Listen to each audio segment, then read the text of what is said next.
Why can time that is freeze? That seems so wrong. Well, it's not their fault, but no, we were all like, all right, we clap again, and we held our hands up, and nobody said a time. We were all just waiting. We didn't know when to go. It was this big. This big. In 1996, Scholastic began publishing Animorphs. Over the next 6 years, Catherine Applegate and her husband, Michael Grant, under the pseudonym KA Applegate, produced 54 main series books, several spin-offs, and inspired a TV series, graphic novels, and a cult following. We can't tell you where we live. We can't even tell you our last names. But we can tell you our thoughts and feelings on this series, book by book. I'm Miranda. I'm Eddie. And I'm Chris. And we are... the Anidorks.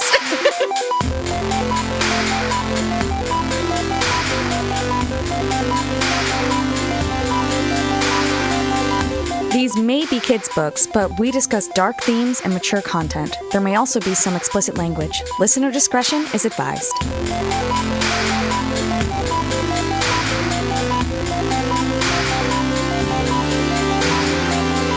Well, there's a lot to shout about in the end of book 22. I know. You know? Well, especially if you're a little rat that says no, while living Chris, on your own private rat. island. Yeah. Like he's like the Jeffrey Epstein of rats. I'm sorry, that was a terrible joke. You can cut that. Actually, you know what? Leave it in so the people know that I also make mistakes. I've had it too easy around Chris, these do you know, parts I've for been too checking long. our It's mailbag. The perfect Anidork. The mailbag, they just ask, does Chris ever make mistakes? And I haven't been able to reply yet because the list of mistakes I want to share is just so vast. But I know. But I never make mistakes after the clap and before the do. Yeah. I leave it all on the tape. Chris, because you're reading along, you're reading as we record, what are your predictions right now for how the book is? My predictions, having read nothing of this book and just sort of hearing you guys vibe about it, my predictions are that David's a pretty cool guy. And I think he just relaxes. Miranda, I think we can change Chris's opinion pretty quickly once we get going. Yeah, like within 2 pages, I think, actually, we might be able to have some new opinions. God, how and feelings. unfun would that be if, like, this deep into the read, I became, like, a David apologist or something? That's been Eddie's role thus far, so, like... Hey, I flipped, okay? I know, and the rule is I have to lean out the canoe the other way. It's true. That's a fact. Last we saw our intrepid heroes, I believe they had just finished a siege and made it away from David. Yeah. Should we read a little descrippy-ippy? Yeah. Should I never call it that again? That was so shocking that neither of us said anything. Here I go with the clippy-ippy. The descrippy-ippy. The descrippy-ippy. Take it away. Okay, chapter 18. Rachel skips school the next day. Her sister Jordan wakes her up to deliver bad news. Cousin Sadler isn't doing well. In fact, the doctors think he's going to die. More like Cousin Two Badler. Remember Cousin Skeeter? Yes, Cousin Skeeter? Yeah, Cousin Skeeter. Wasn't that a character on Nickelodeon? Or I think it was just... Skeeter was... Wait, oh no, my God, Cousin you're Skeeter right. was... No, it's... Oh my God. Oh my God. Oh my God. I am horrified. Remembering Cousin Skeeter? Wow. Oh, yeah, no, that's not fun. Why? Well, it's pretty good. I mean, it's a cute little puppet. I didn't think it was that cute. It's kind of cute. It is kind of cute. I remember it being scary. Rachel mumbles, "That's too bad," which upsets Jordan. Rachel realizes that her sister wants to be comforted. She goes into big sister mode when Jordan says that she's sad about Cousin Sadler, but also experiencing other confusing emotions like gratitude that it happened to someone else and not her. Rachel says those feelings are normal. Popcorn quicks. Jordan's like, now I finally get Thanksgiving. I mean, this is Rachel talking. I mean, you don't want to think it could happen to you. So you have to come up with excuses, ways it could never happen to you. You end up blaming the person who got hurt because then you don't have to think about what if it was you it happened to. You even start getting mad at the person it happened to. Like, how dare he drag me down into all this pit of darkness? How dare he get hurt and make me feel bad? Yeah. You don't want to go around thinking it could be me next. It could be my sister or my mother or my father. You're going to do anything you can not to feel that way. You have to put up a wall between you and the fear. You have to cut yourself off from it. Tell yourself you're safe. When Rachel... Fear's the mind killer. Yeah. When Rachel goes to the bathroom to shower, David uses thought speak to reveal that he is hiding there as well. There's just no... I'm going to say that is the whiplashiest. Yeah, like, yeah. And yet, I feel that's like I just... kind of what happens. That's what happens. Yeah, but something about you leading with when Rachel goes to the bathroom to shower, like, makes it sound like, I don't know. Yeah, it's unfortunate what David's doing at this moment, which is... Well, you're right about that. I just think leading, like I would have started with David enters the scene. But he kind of jump scares her. Yeah, does. that's true. You're right. Rachel looks around to locate David, though, and cannot find where he's hiding. Creepy. David says, I'm sending you a message, Rachel. See, I know where you live, Rachel. That's my message. You want to threaten me? I know where you live. Rachel is determined not to let him see her fear. She asks what happened to his rule of not hurting humans. David says that if she wants rules, he'll give her rules. Oh, wow. Demanding that she bring him the blue box. He does say that. Rachel asks what he wants the blue box for. Doesn't he fear that if he makes more Animorphs, they'll do to him what he is doing to her and the others? David says that they'll both have to leave each other's families alone. This comes down to the two of them. David claims to leave at this point in the conversation, but Rachel decides to skip her shower for now, just to be safe. That ick factor we're all experiencing, that's the rest of the book, so... That's the book. Yeah, it's the really whole is. book. Yeah. Yeah, KA was like, wow, I really want to creep out a bunch of 30-year-olds. Yeah. I mean, we get like a frank real life discussion about victim blaming, and then we get a peeping Tom moments later. Like it's the juxtaposition in that scene is devastating, and I think intentionally so. Yeah. And it didn't come up in the summary, but David actually reveals he was eavesdropping on Rachel's conversation with Jordan. Like in a conversation where Rachel actually showed up for Jordan in a real, like, big sisterly way, and then David kind of opens by ridiculing her, like kind of making fun of her conversation with her sister. Yeah, he's like, oh, I didn't know you were so wise, Rachel, which also to me, I mean, gave very like, oh, see, you're so smart and mature. You're so, you know what I mean? Like, well, I mean, I hear what you're saying, but also it's like, aren't they both children? Yeah. He doesn't need that angle to be a creep. No, he doesn't. But like, I don't know. He's making fun of. He's making fun of her though, for the most part. But it's still like, ugh. Yeah. Only child, David, right? Big only child. Yeah, as far as we know, he killed the other one. Yeah, I was gonna say the womb, and then again out of the womb. He made sure to bring them living out with him, and then smash them together. Yeah. Who do we think Rachel is thinking of? This actually didn't occur to me when I was reading it, but I feel like maybe, is it Tobias that she's thinking of when she says you even start getting mad at the person it happened to? Like, how dare he drag me down into all this pit of dark? If that feels like, rereading it feels like there's someone she has in mind, you know? Yeah, it's like hard to imagine it being Tobias this deep in, but it's possible. I would almost think it might be Elfangor. Ah, yeah. Because his death pulled her into the war. Yeah. I might often think that it's Visser 3. True. In that, because no, I'm just kidding. That was a joke. I like the Elfangor angle. The reason I don't think it's how she feels about Tobias now, but I could imagine it's like, who has Rachel formed an attachment to that something bad happening to them would make her, like, I think I thought of was her being afraid that she could become a Nothlet. You know, it's not David she's thinking of. Like, yeah, so I don't know. No, it's definitely not David she's thinking of. Yeah. We all agree on that. Makes zero sense. Yeah.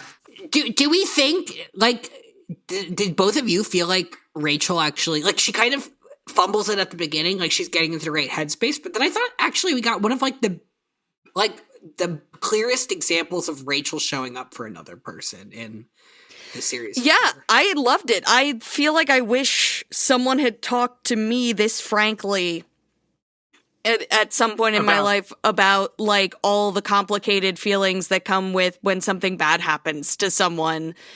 Like, that you, not even just that you care about, like, but that when something bad happens to someone, and especially as a kid, your immediate next step is to go, well, I don't really know how to feel about this. How would I feel if it happened to someone closer? Like, you'd like sort of try to, and then you start freaking out. Or at least I did. It's like I start freaking out, be like, oh, we could all literally, like, nobody knows. Like, nobody knows. When something unexpected and like this happens, it's so frightening to realize how little control you have over anything. You're freaking me out, man. Sorry. Somebody's got to know, man. I'm having one.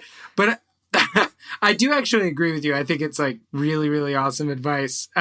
Except I do get the impression that there's a bit of like a staring off into the distance where Rachel gets really intense at the end. And like, it's like it probably started off as great advice, but then she's basically talking to herself. Yeah, and, no, for sure. And that's sort of what we were like, it's like, and who is she talking to? We're not sure. Maybe he'll thank her. I don't know. But like, yeah.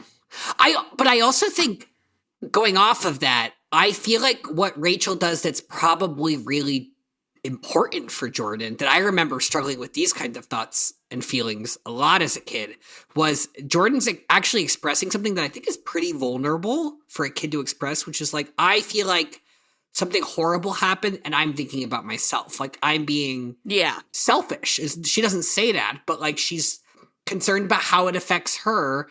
And she's feeling grateful that it didn't happen to her.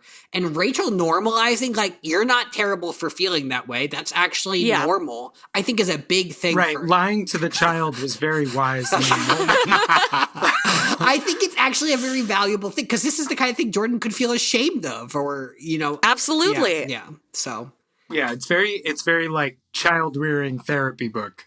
It's like the kid says the exact right thing in this situation to let you know, like, what's like, they communicate directly. They don't have any oblique acting out moments. Like, they're just like, I'm sad and relieved and I feel weird about that. Well, it's sometimes like very high like that's what's impressive about kids sometimes, is that they kids do that. They just come and they're like, I'm confused, so I'm just going to name the things I feel. Yeah. like, right. If only adults could do that. Right? Yeah. Also, I feel like she's not giving perfect advice. Like, I do think the advice she's giving speaks to the, like, she ends with saying, Did she give advice? Not really. No. I guess I'm just talking about the fact that she's like in this big sister mode. But she says, you're going to do anything you can not to feel that way. You have to put up a wall between you and the fear. That's not the last step of therapy. That's what I'm saying about You're that right. 1,000 miles. It's compartmentalizing.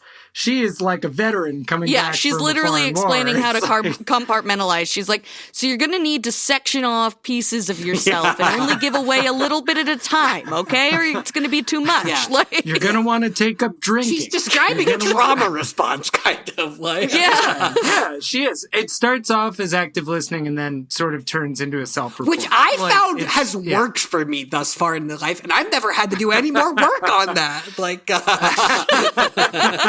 well, usually when you're active listening for someone, you just start bawling on your own. The person just walks away. Yeah. And you get to go back to whatever it is you were doing. Yeah. It's like saying, it's like the emotional equivalent of like, can't come to the door right now. Please leave.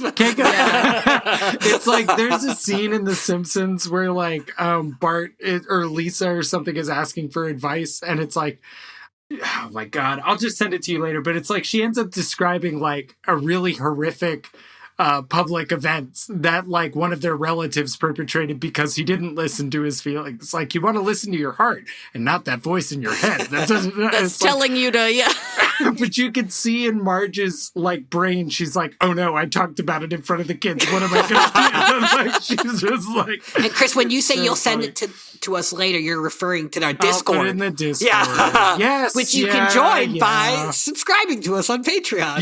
You can see all my Animorphs limericks that I post on a regular all one basis. so far. All one so far. Hey, it was pretty good. Yeah. I was thinking about this. What about, so, okay, you were having trouble rhyming Animorph, and I know we need to move on, but like, what about like Animorph fisherman's wharf. Oh, wow. It doesn't even have to be the full fisherman's wharf. You could just use wharf, but it's kind of an archaic word, so like... Yeah. Fisherman's Animorph, something wharf. Something dwarf? Wharf from Star Trek. Wharf from Star Trek! Okay, perfect.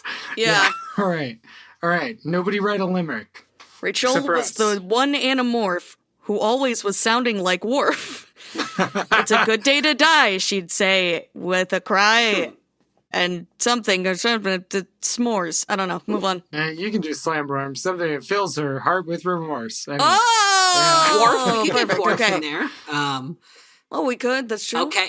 Chris, you can come up with another one, but not until you read about chapter 19. Oh my God. Someone's paying attention to the timer who doesn't usually pay attention to the timer. I'm not used to that. I have one screen. Make it stop. Rachel waits 2 hours to shower just to make sure David, and you know what? I'm going to wait 2 hours to shower from now on, too, just out of solidarity. Just to make sure David can't possibly still be hiding in Morph, and then goes to Jake's house. When Jake answers the door, Rachel grabs a handful of Jake's t-shirt and yanks him onto the porch. Rachel tells Jake about David's intrusion into her home. She demands that Jake acknowledge that David has made her his primary target. It's personal between Rachel and David, and she needs Jake to see that he has a hand in putting her in that position. Jake says that the Animorphs stand together. Rachel asks, why were Jake and the gang all silent then when Rachel accused her of being a psycho who threatened his parents? Jake asks what Rachel wanted him to do at that moment. Explain to everyone that David was lying. Jake's father interrupts to tell Jake that the family is going to visit Sadler whether he likes it or not. And he invites Rachel to join. He doesn't have much of an opinion at this point, actually. When Jake's father is gone, Rachel asks if Jake really believes David was lying at that moment. Jake says that it doesn't matter what he thinks, but Rachel pushes him because that's a bullshit answer. And that is such a weak sauce thing to say, Jake. You know something, Jake? You are becoming a real leader. You even have the whole hypocrisy thing down. When you were going after David, you sent Axe for help. Why did you tell him to get me and not Cassie or Marco? I don't know. I guess I thought you were closest. Wrong. Try again. I thought David had killed Tobias. I thought he might kill me. I wanted firepower. I see. You wanted me for my morphs. Okay, so we come down to the second question. What did you think I would say to David yesterday in the cafeteria? Why did you let me go after him? Jake doesn't get a chance to answer. His stupid family steps outside to visit stupid Sadler in the stupid hospital. Rachel joins them in the stupid minivan, though she reflects on her stupid conversation with Jake. Not for the first time, I looked at Jake and wondered what he had become.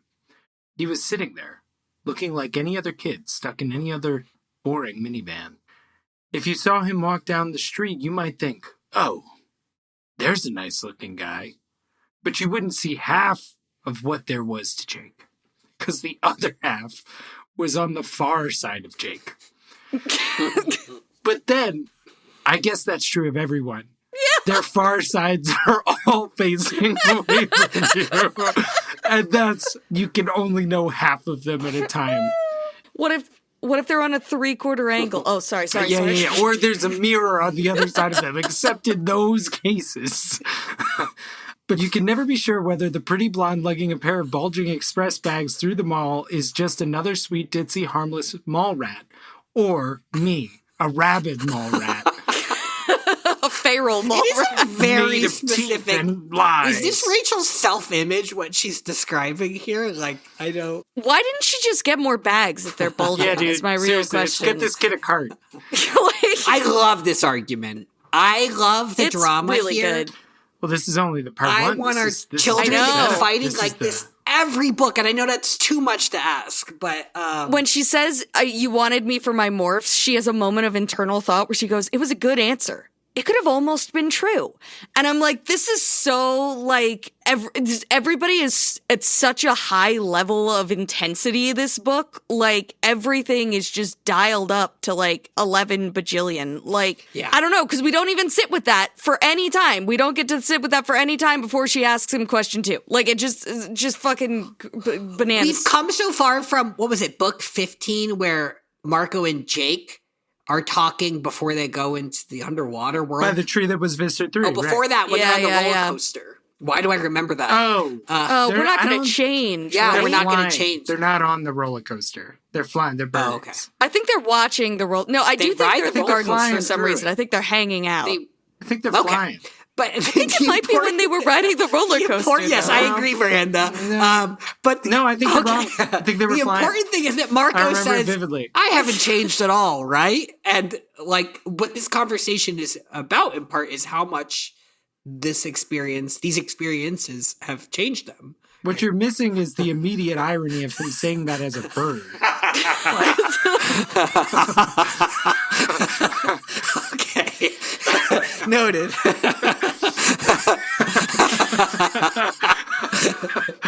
But please continue with your specious reasoning. Anyway, I do think that, like, I don't know, there's something really fun here. Fun's not the word, but something really heavy to chew on here with her, like, wanting to believe the reasoning Jake is giving, and Jake lying, but I think maybe doesn't know what the answer is. Like, he hasn't quite sussed out the exact answer to the question either. So he's trying to give her the answers he was giving himself when he thought back on it, because he was like, I surely wasn't just using Rachel, right? No, I think that, like, it's asking him to do some real self-reflection here. That honestly, he hasn't scoping. Not that he or Rachel seemed that concerned about Cousin Sadler, but like they haven't really had a moment with how these things have escalated to deal with these feelings. So yeah. And Tom's right inside. Yes. Yeah. I think if if we were to turn like Sadler's whole thing into a thing, like to a television show coming to Fox, though, it could be called the Sadler situation. The Sadler situation. Yeah, it's always developing. Mm-hmm. Yeah. So it's stuck in development hell. That's why we haven't been able to get it on TV. Yeah, you're right. Who would we cast to play Sadler? What Jake age? Gyllenhaal. Jake Gyllenhaal, yeah. I see, okay. Jake Gyllenhaal now. Probably, with how they cast these shows. Yeah. I think it would be Harry Joel Osment. Harry? Haley. Haley's undiscovered brother, Harry. This is one of those cursed sessions. This is really cursed. So anyway, did you guys know what the fuck Rachel was talking about when she said the femme Nikita? Yeah. Yes, Nikita was like a femme fatale movie from the 90s, or late 80s, I think. No way you remember. I remember that. Nikita, yeah. No, you don't. I didn't look it up, but like, American Thriller series. Oh, that's because they remade series. You lying sack No, it's a movie. shit. I thought it was a movie. I just looked up the movie. Yeah, I've seen it. No, there's no movie. There's no movie. It says La Femme Nikita, a French... It was on 1990, but it was a series, you're right. Which itself was an adaptation of Besson's 1990 French film Nikita. Which they made to justify, they made it after the fact as a prequel. All right, let's move on. But the point is... it was a strange it was just a particularly popular reference. femme fatale of the time, I think. Yeah. So, Chapter 20. Are we moving on? What's there to talk about? Maybe Rachel yanking Jake out onto the porch. That was funny. By his shirt. And yeah, that was hilarious. That was a real barrel of laughs. And yeah, you know what? We'll get to everything. All right, chapter 20. Chapter 20. I don't know what's in the air. I think it's the daylight savings time. It's also very dark. This time. Part of the book is very dark, so it's really funny. Yeah, it's hard to find the levity. It's so dark, yeah. I thought you were like, it's so dark because we just had daylight savings time, and I'm like, really no, Eddie, it's brighter later. Like, but it's okay. I get light and dark mixed up all the time. When I look out the window.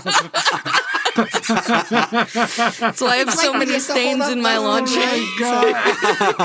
Oh my god. It makes playing chess impossible. Hey, that's not your piece. They often will say. Anyway. Chapter 20. Rachel, Jake, and Jake's family visit cousin Sadler in the pediatric intensive care unit. Poor Sadler has been in bad shape, but when the family arrives, something strange has happened. A kind of miracle. The doctor explains that an hour ago, Sadler was in crisis. His heart had stopped. A doctor and a nurse were rushing him to emergency surgery. But then, when they were on the elevator with Sadler, the elevator suddenly stopped. The doctor and the nurse blacked out, but when they woke up, Sadler was miraculously healed. He had made a complete recovery without even the slightest bruise on him. Jake's father, ever tactful, says, I don't even believe in miracles, but this is a miracle. I mean, I saw him yesterday and he looked like raw hamburger. But Jake's furious. Father just lost a lot of credit there. Yeah, but Naomi is the one they have an issue with. But Jake is furious. He knows what's really going on here. David has morphed into Sadler and stolen his identity. Okay, real quick. So I know I just pitched it as the Sadler situation, but I think now we could do like switch Sadler sitch or swapping Sadlers or my personal favorite, Switch Hunt. Switch Hunt.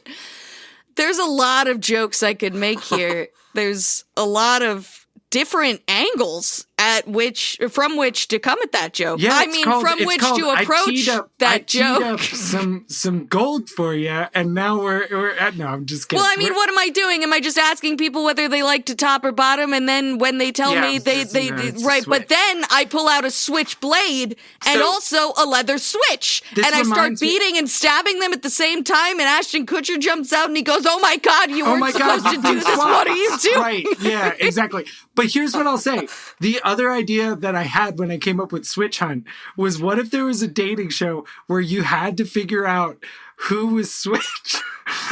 Like, and you got to like go and date, and you had to like suss it out. And that's the plot for Switch Hunt. And you get like $100,000 and married if you figure out who the Switch is. Yeah. Isn't that basically just that show that they do where they say that people have decided who's their perfect match, but everybody's just hunting for... I just think Switch Hunt is too good a name to pass up on. Like we can workshop it for sure. I definitely think there's something in here. It's like that show where they like ask, do you really want to get married, or do you want this bag of tomatoes called the All Tomato? Like that's... Chris, I know. And you're going, well, this is the classic Monty Hall problem. I chose a girl in door one, and now they're asking me to switch now that I know what's behind door two. Now I'm married to a goat. Yeah. Right, exactly. How do we feel about... By the way, fun fact, did not know this, but go to Wikipedia and look up legends of how Catherine the Great died. Did not know this. You didn't know that? I did not know that. That's like one of the most famous things about her. Okay, moving on. I know what we're avoiding. We don't want to talk about how horrible Jake's father's comment was. Look, there's nothing fun about this book, and I am avoiding it with like my biggest OCD heart. I just want to talk about anything. But Chris, a miracle happened. A miracle. A miracle. I will say, I read what was happening, I genuinely gasped aloud because it took me partway through the doctor's description of what happened. It basically took me until the nurses blacked out for me to realize that this wasn't just the way that they were going to save Sadler because they didn't want to kill a child in this book. And it was the opposite of what I thought. They were not trying to not kill a child. They were killing him. Yeah. How do we think that David accomplished this? Oh, I don't want to. I mean, like, what do you like? It's like what? It's like be a cockroach on the thing. How did he not morph out above? He morphed out above the elevator. Okay, when it was going down and dropped in through the There's roof. like an IV pole. There's probably like an oxygen tank. I think he dropped on him. How did he get I agree, David but how do we think he... up? Assuming we think... He was tiny. He was a cockroach. He was behind... Sadler. Oh, Sadler? Sadler was on a gurney. Yeah, but where did Sadler go? Oh, I think he must. I think in the elevator shaft. Yeah. Yeah, but how do you do that? Yeah. How do you get him? Stop between floors and open the doors. Yeah, but how do you get him out the bottom? You open the doors. You stop there between enough floors space? and open the doors.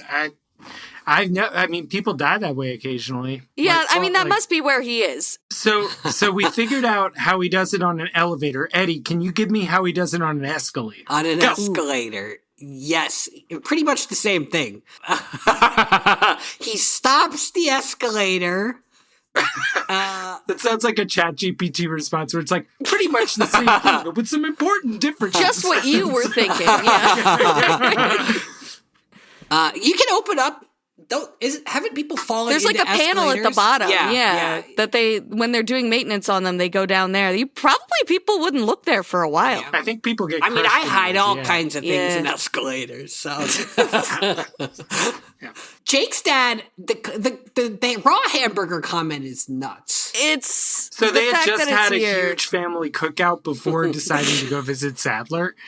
Like Jake's And every dad, time he portioned out a burger, he right, was he'd just be like, ugh. "Who wants a Sadler? Who wants a medium well Sadler?" This is intrusive thought. Well, this kid's well done now. He's all better. Oh, he's cooked. He's cooked. We know Jake's mom had that great conversation with him in the book where Jake became a rhinoceros. Yeah, that was great. Yeah. What do we know Yeah. about Jake's dad? Basically nothing, right?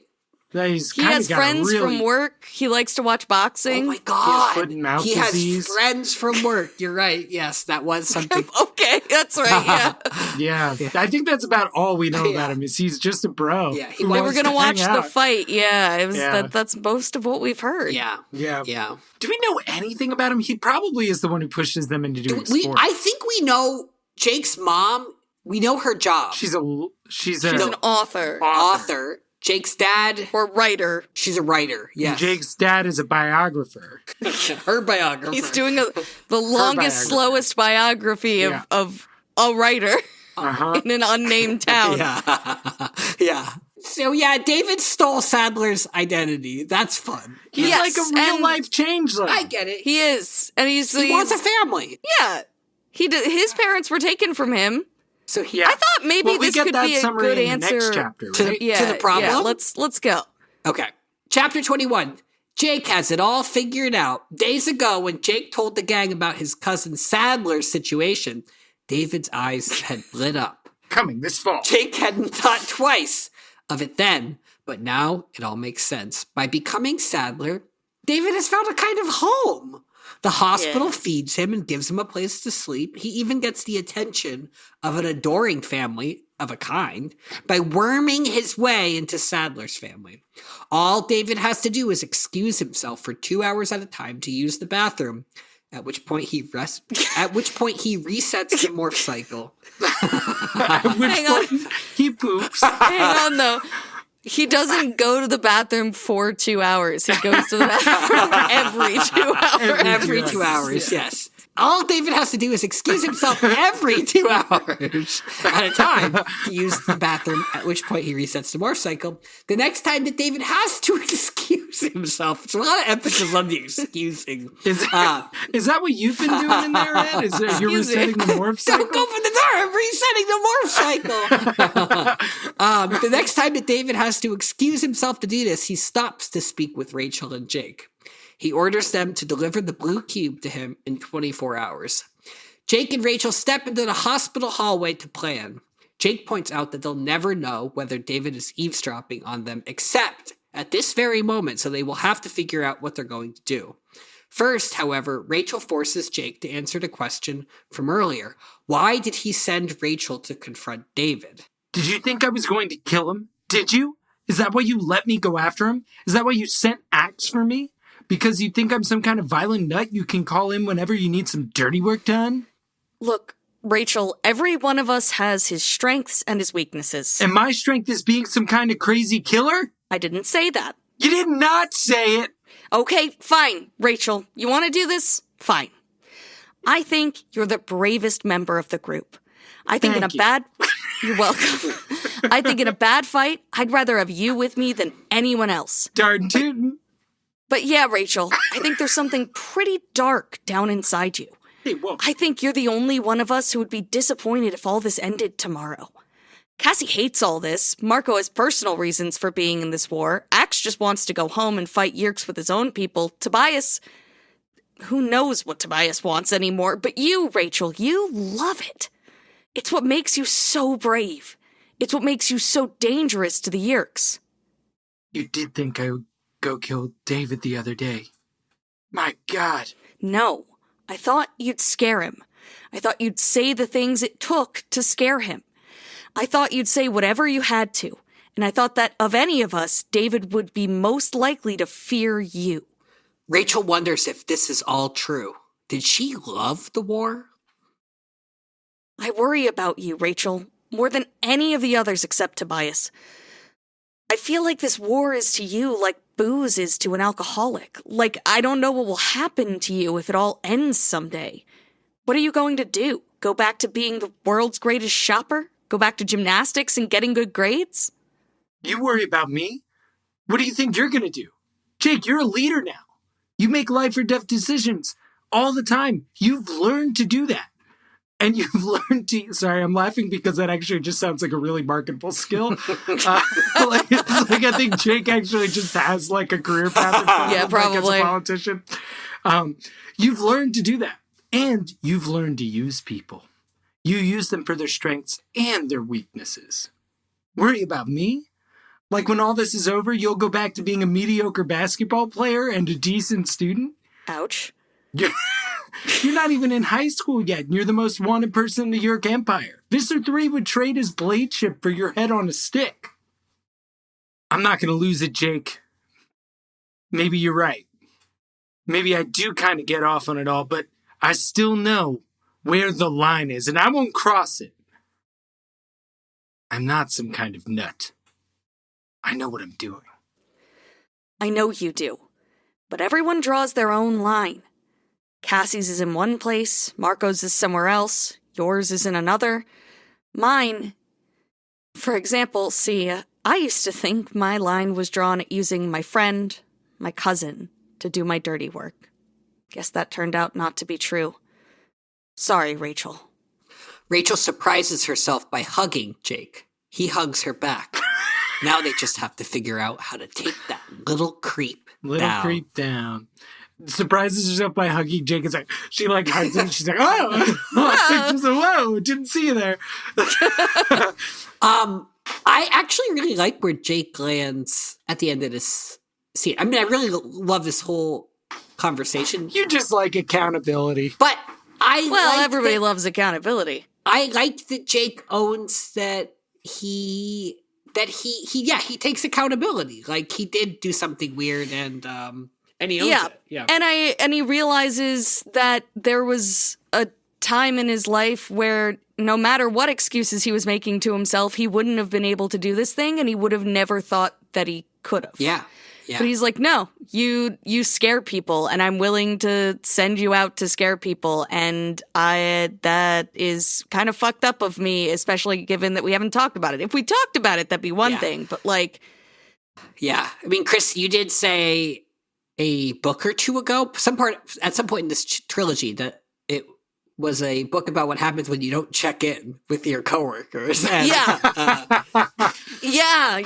That's really true. Yeah. Gotta check in, folks. Gotta check in. This was Rachel's performance. checking in.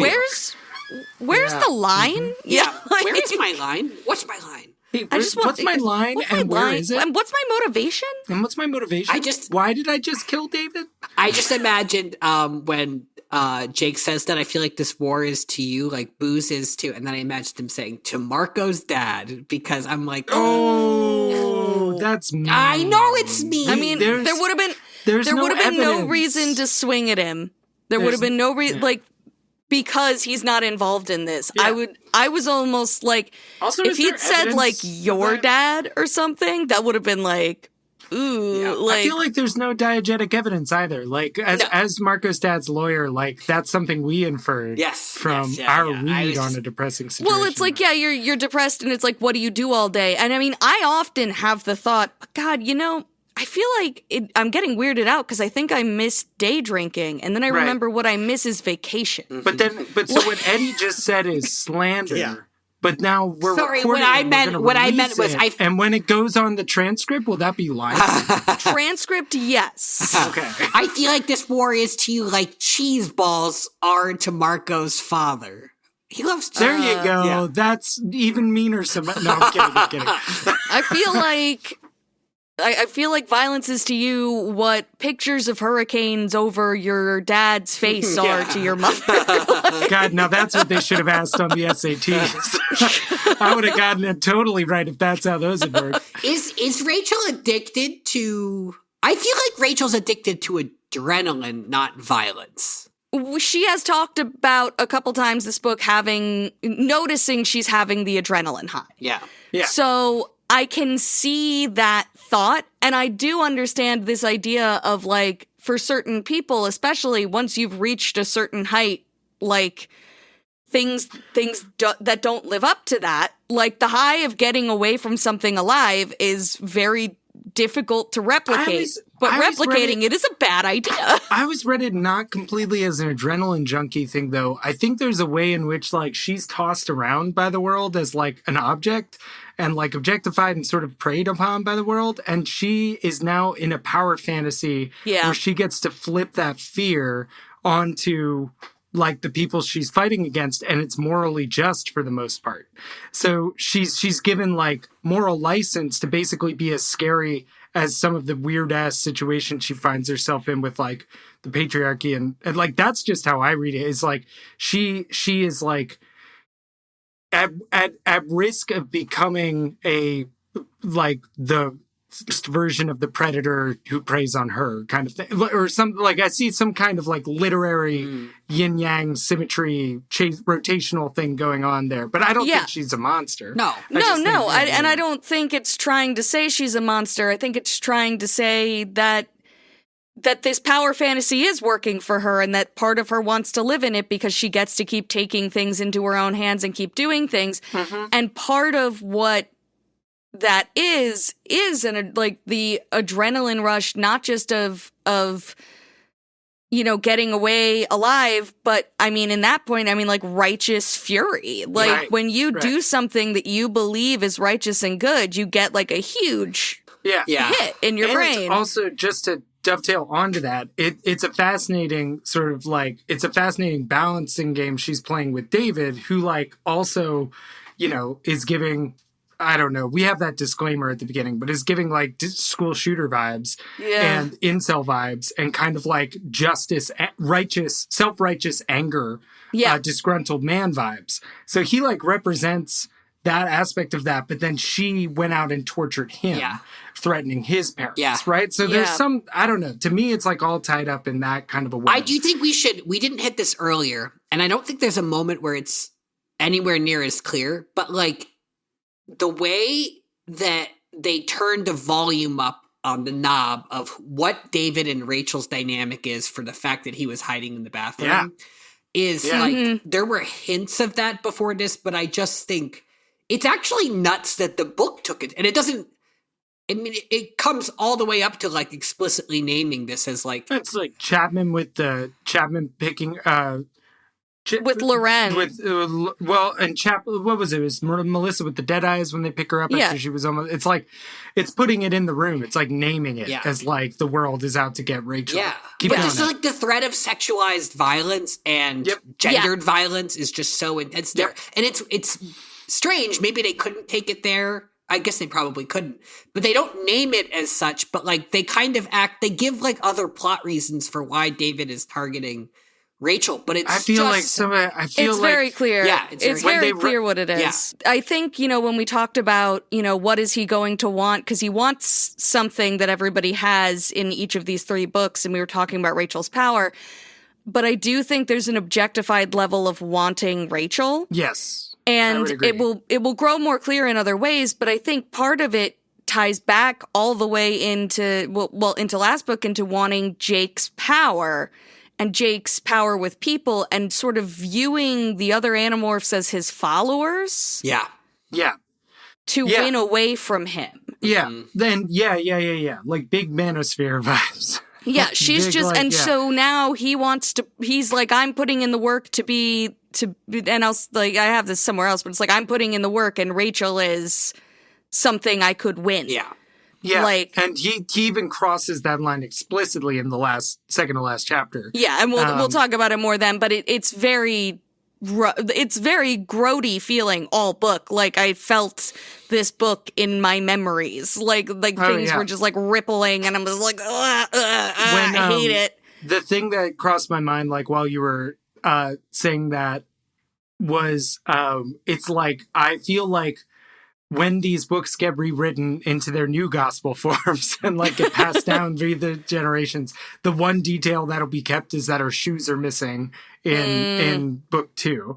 Like, I feel like that was the thing that just triggered. Like, I was like, that's like, if you see that in a movie, something weird just happened. Yeah. Like, when you throw away what you were wearing, like, it's... Wait, when did that happen? weird. It was when book 2, when she got, because she morphed into elephant to scare the assaulter on the street, and then like, and so she then had ripped her got ripped. shoes. Yeah. And so Chapman drove her home, and like Jordan or Sarah is there, or maybe even her mom tries to ask her what happened, and she's just like nothing, and she throws her shoes away, and it's like, it's super weird.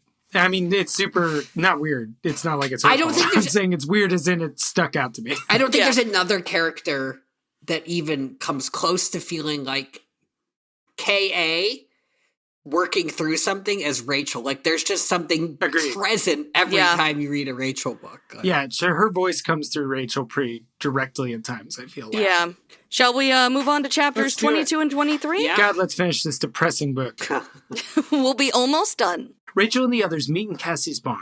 They perform defeat for David, appealing to his ego by pretending that he has outsmarted them. Jake lists all the reasons why they have no choice but to follow David's order. Marco claims that David has shattered the myth of mighty Rachel. Jake proposes a plan to bait David. He'll tell David where he can find the box, and one of the gang will accompany David to it. He claims that Cassie is the only one who knows where the box is, which, by the way, they've broken down into component parts, and says that David will likely request Cassie to lead him to it. Cassie says that Jake is actually wrong about one thing. Thank you, Cassie, for your impromptu correction here. Rachel also knows where the blue box is because Cassie was too scared to hide it on her own. Oh my God! Jake says that he'll arrange a meeting with David. He's living at Jake's house for the time being because the miracle child Sadler has been released from jail. I mean the hospital. Take it away, Imberb. Tobias confirms that David was eavesdropping on their meeting in the barn, so all that's left is for Jake to contact David. Meanwhile, Rachel and the others prepare for their actual plan. The reader isn't informed of this plan yet, but Rachel says that it involves a lot of physical work. It also involves a fair amount of compartmentalizing. Rachel says, no one wanted to have time to reflect on what we were doing and what it could mean. But of course, the reality of it all crept into our conversation here and there, in bits and pieces. Rachel tells the group that this plan had better work. Otherwise, they're all going to have to become killers. That line is so funny because, like, it doesn't feel helpful to the tricking David cause. It feels just like a little check-in with the rest of the gang kind of thing. Maybe I'm wrong. You know what I mean, though? To me it felt somewhat, I don't want to say, like, vindictive or anything, but she was making it clear that, like, if David was gonna die, if David was gonna have to die, this was not gonna be something that was on Rachel. Yeah. This was gonna be, everybody was doing it. Yeah. Yeah. And Do we think that Sadler is our Lord and Savior Christ? Somebody probably would have started that theory if he had stayed around. Never mind. Yeah, that was a trap. You're right. I'm sorry. It's all right.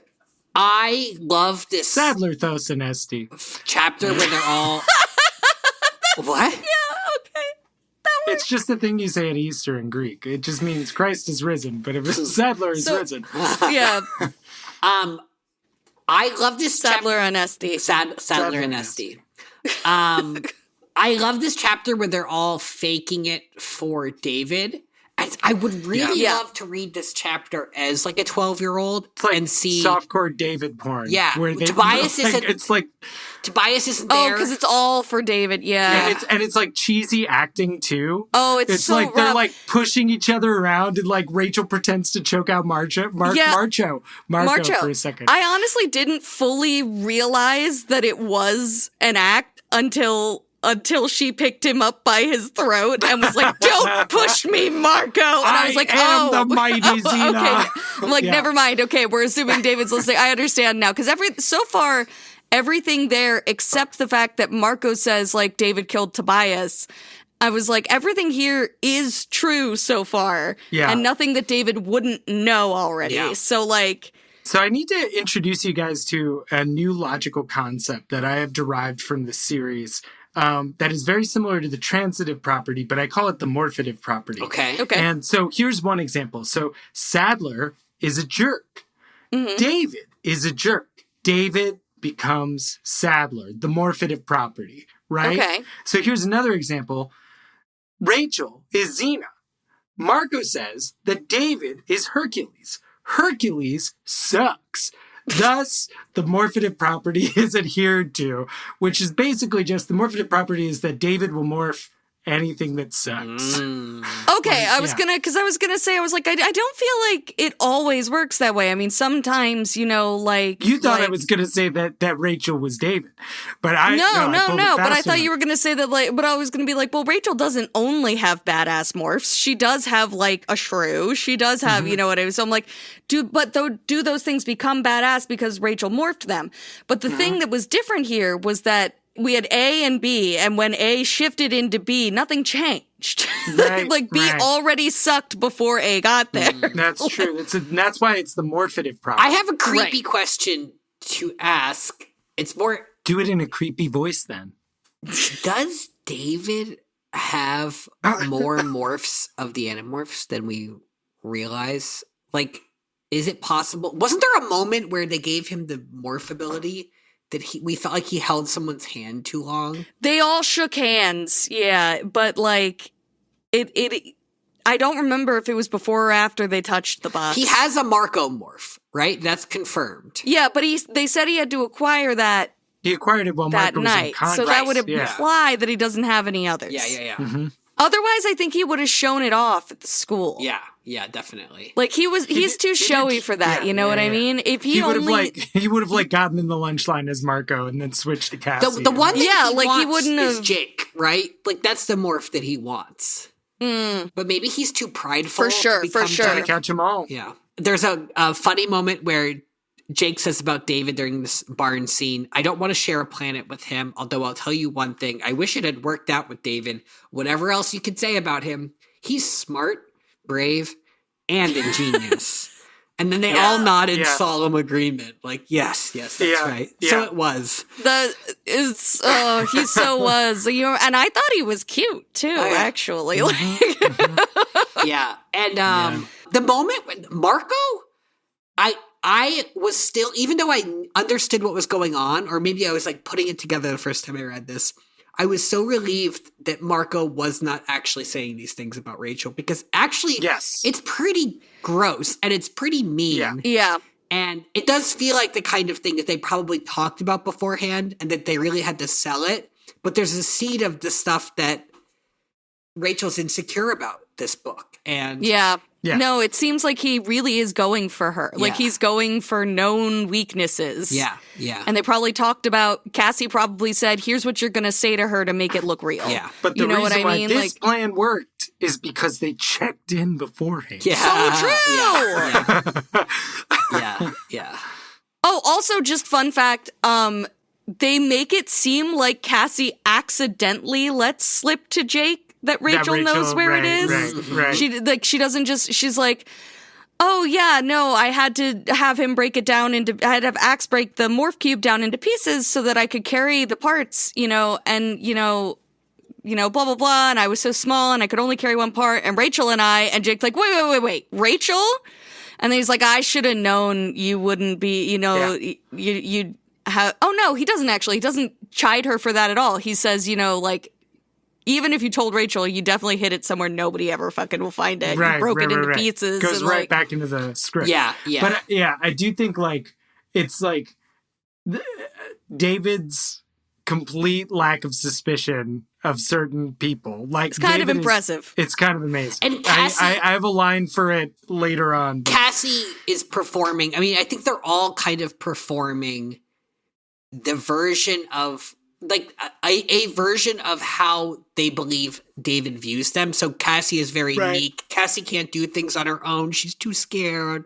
I got too scared, and she's like, "Whoa, no, oh God!" Yeah.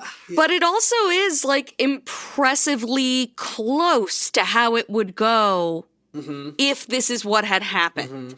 You know what I mean? Like if this were true, that they had taken the box apart and hidden it. That That's a good plan. It's a good plan. All of that, and like, would Marco and Rachel fight like this if they were really backed against a wall like this? Probably. So it's also showing that like the person that David in a key move underestimated was Cassie. Yeah. Right. Yeah. Right. Because Cassie correctly predicted everything here, and he didn't think she could do something by herself. But everybody else is behaving more or less like themselves, just sort of an exaggerated version. So he did pick up on their behaviors pretty quickly, but if you inflate his ego enough, he doesn't care if you're getting it just a little wrong because he's so happy that you like him. Yeah. Never underestimate David's ability to underestimate women. Yeah. Oh, so true. Do you know, there is a little hint of a fan fiction community that I am certain, but also really hope doesn't exist. Did you catch it? Jake says it. David/Sadler. Ooh. Yeah. Well, I'll tell you what. I coined the phrase in my notes. God, what was it? Was it Morph Dom? Later in the next few chapters, he's just Morph Doming them. Yeah. But that's for next episode.